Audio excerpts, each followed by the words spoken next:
কি পেয়ারা গাছ। হ্যাঁ আর ওরা ওটাও পেয়ারা গাছ, আর ওইটা ওইটা একটা বড়ই গাছ।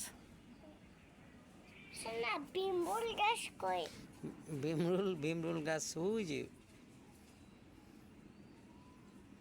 ভীমরুল গাছ, ভীমরুল ভেঙে ফেলছে তো বাবা, গাছটা মরে গেছে। হ্যাঁ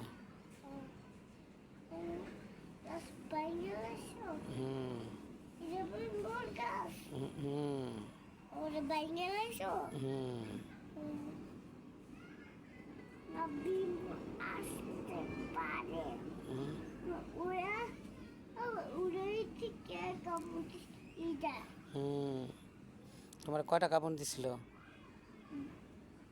তিনটা ছিল। কোথায় কোথায় দিছিল? মাথা হুম আর দুই আঙ্গুলে। অনেক ব্যথা লাগছিল আম্মু। হ্যাঁ